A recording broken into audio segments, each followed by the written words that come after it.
Shalom Bapak Ibu Saudara yang terkasih di dalam Tuhan. Siapa di dunia ini yang tidak tahu atau tidak mengenal dengan aturan? Kita hidup di negara yang ada aturannya, ada perintah atau larangan agar semua orang hidup dengan tidak semena-mena. Ada juga yang namanya hukum dan itu berdampingan dengan aturan. Hukum adalah kumpulan dari peraturan-peraturan yang ada. Nah, Bapak Ibu Saudara, semua tempat dalam negara kita tentu ada hukum yang berlaku, bukan? Apa tujuan dibuatnya sebuah hukum? Apakah hukum dibuat untuk dilanggar atau untuk ditaati? Yang pasti untuk ditaati.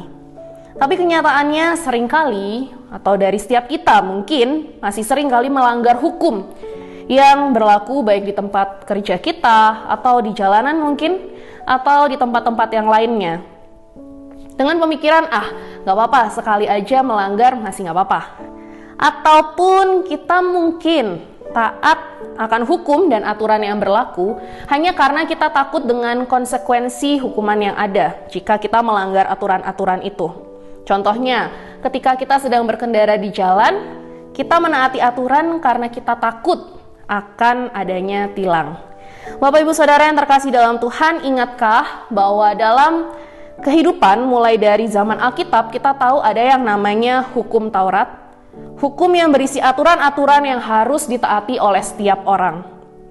Pada zaman itu pula banyak yang melakukan Taurat itu hanya karena takut dengan konsekuensi hukuman atas aturan-aturan yang dilanggar. Mari bersama Bapak Ibu kita melihat satu bagian Alkitab dari Galatia pasal yang ketiga ayat yang ke-13.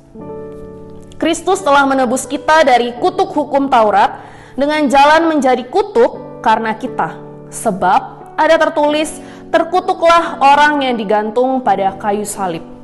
Pada bacaan kita hari ini Bapak Ibu Saudara, Paulus mengingatkan bahwa taat akan Taurat itu adalah hal yang baik. Namun itu bukanlah cara agar memperoleh keselamatan.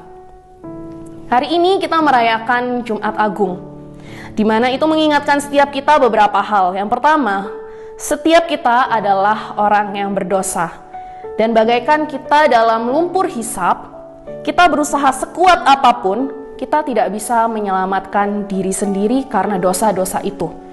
Tuntutan Allah adalah sempurna Bapak Ibu Saudara, sehingga karena satu dosa saja sudah mencemari seluruh kehidupan kita dan membuat kita layak dan pantas untuk dihukum.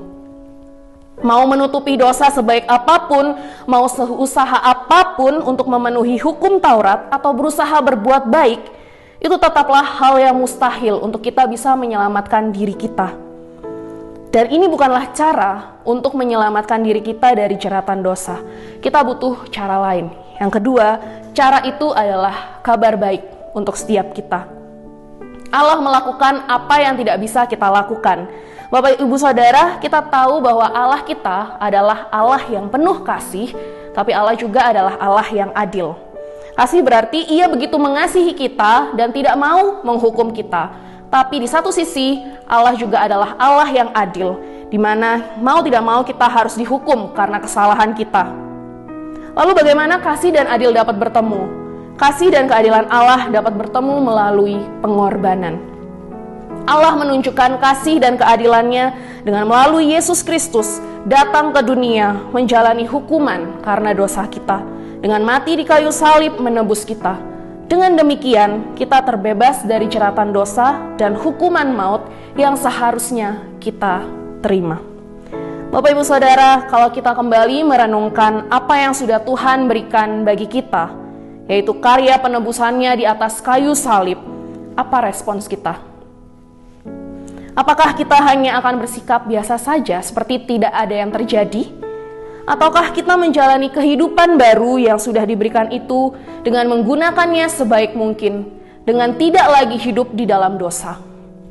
Hari ini saya mengajak setiap kita, Bapak Ibu Saudara dan juga saya, mari kita bersama-sama merenungkan kembali makna pengorbanan Yesus Kristus secara khusus dalam momen Jumat Agung ini. Sehingga hidup kita terus diperbaharui dan semakin menyadari bahwa kasih Tuhan begitu besar dalam hidup kita. Dan kita semakin mempermuliakan namanya. Selamat memperingati Hari Jumat Agung, Tuhan Yesus memberkati.